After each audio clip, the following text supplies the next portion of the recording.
Hey, sixth graders. Today we're going to talk about ways that we can display our data because sometimes it's really helpful instead of having a whole long list of numbers.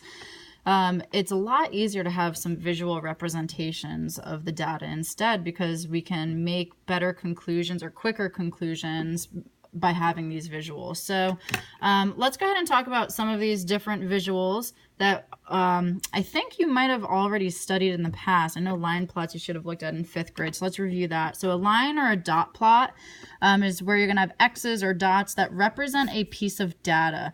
And if you need to, you can list the data out. So let's go ahead and take a look at this example. So we are, our data set is the number of runs scored by these various players. So here I have 2 players who scored 1 run. So let's go ahead and actually list it out. So I've got 1 and 1.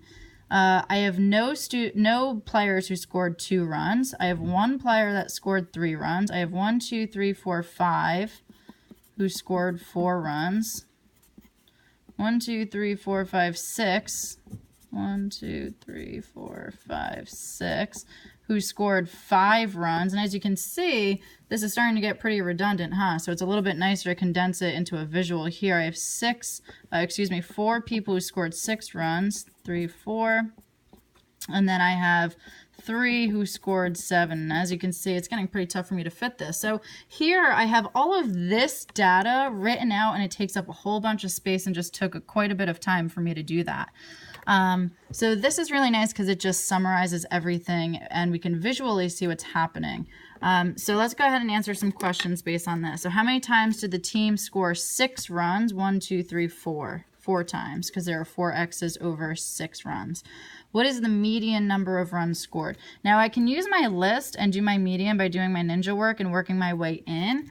Or what I can also do is I can just use these because I know these are the data points, and I can just cross out the X's and work my way in. So I know that 1 is the lowest, 7 is the highest. I cross those out. 1 is the next lowest, 7 is the next highest. 3 and 7, 4 and 6, 4 and 6, 4 and 6, 4 and 6, 4 and 5. And I don't even need to keep crossing out because I know I'm going to get to 5. Well, I could. That's in the middle. So my median number of runs is 5. And if I did the same thing here, crossing out, I would have also gotten to 5 in the middle as well. What is the mode? Remember, mode is the most.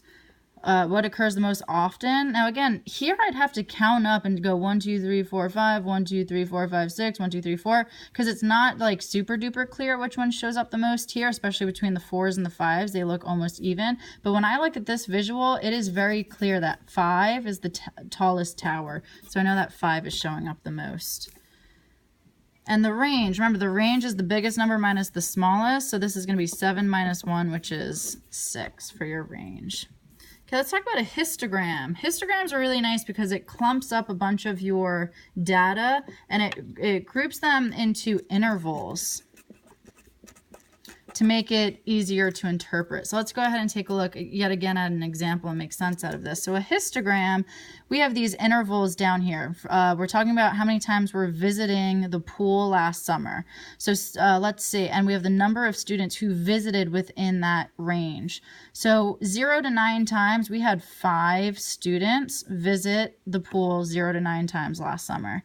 We had 3 students visit 10 to 19 times. We had, 12 students went 20 to 29 times. Let's see here, 6 visited from 30 to 39 times, and 2 visited 40 to 49 times this summer. I'm assuming maybe they're on like the swimming team or something. So let's go ahead and take a look at some of these questions. Which interval represents the most number of students? So 12 students, that's the biggest group, 20 to 29 times, because that's our interval. It does ask us which interval.